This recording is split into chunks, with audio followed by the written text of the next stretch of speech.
Here's a reminder that the story of Sodom and Gomorrah in the book of Genesis is about rape. And it's about being unkind to people that you encounter who are outside of the local community, that don't have any power, that are marginalized.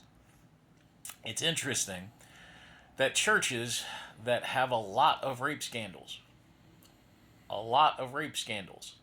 focus on the LGBTQ community and the fact that these were men who were trying to assault other men or angels, but we'll stick with other men.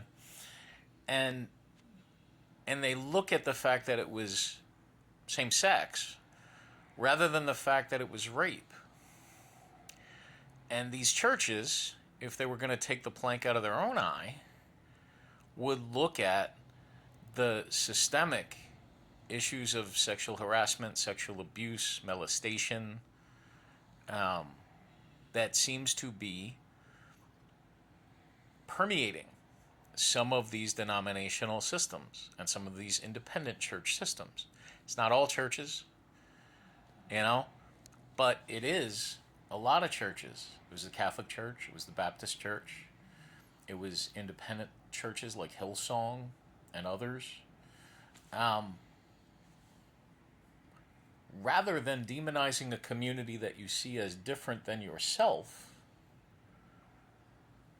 why don't you focus on the true heart of the scripture and look at your own house and say, how do we make sure that this never happens again here? Because we're allowing a system to perpetuate, knowingly or unknowingly, that produces this. That produces this for the most vulnerable people among us, for marginalized people, for children. Why isn't that the conversation? I've had this conversation with people and they say, well, everybody's against rape. And it's like, well, then why is it so pervasive? Do you feel like there's nothing that your organization can do? And I need to call out a couple really good examples of doing something. You know, the Methodist Church has a great system set up. I've been trained in it. It's amazing. It needs to be in every church in the world.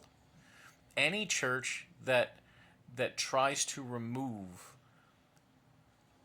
limit power, have checks and balances over leadership. Any church that views any allegation as having merit and needing to be looked at internally and externally. That's a good system. They exist. But there are systems, and often they are the same systems that persecute the LGBTQ community, that don't want to look inside, but they really, really want to project out. Thanks for listening.